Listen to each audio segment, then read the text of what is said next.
Welcome. In this video, I'll show you how to create a Phantom wallet in mobile. And by the way, Swissborg's got a cool sign-up bonus. You can go ahead and get up to $100 in rewards. Just gotta use the link below, either in the description or in the comments. Just click on it, scan the QR code, and they'll send you a reward card. Now going back, now start by opening up your Play Store or App Store.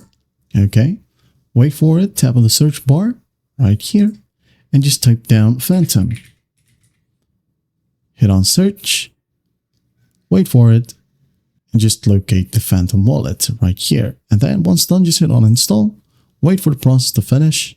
And once that's done, just tap on open. There you go. Wait for it to fully load. Now go ahead and tap on I agree. And then what you'll do is just tap on create a new wallet. Okay. Now, if you already have a Phantom wallet that is signed into a web browser, you can just go ahead and tap on I already have a wallet and just sign in with the same credentials. Okay.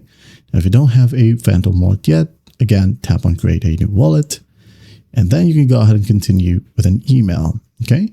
Or you could go ahead and create a seed phrase, okay? So to easily create one, just tap on continue with email. Now I'm going to go ahead and continue with my Google account, okay? It will open up a web browser. Just go ahead and type down your email address and just follow the simple prompts, okay? Hit on continue. And once done, just wait for it to log you in. And then here, you can now go ahead and add in your PIN. And once done, hit on continue. Again, confirm your PIN and hit on done, create PIN. There you go. Just wait for it. And once done, you can go ahead and set up your device protection or wallet protection. You can go ahead and use the device authentication right here.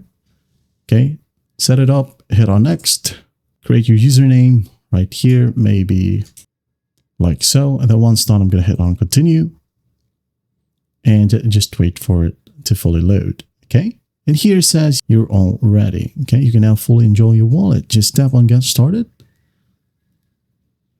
Allow notifications if you want to. Unlock it. Use your biometrics. And here you have your wallet. Well, I hope this video helps, and I'll see you in the next one.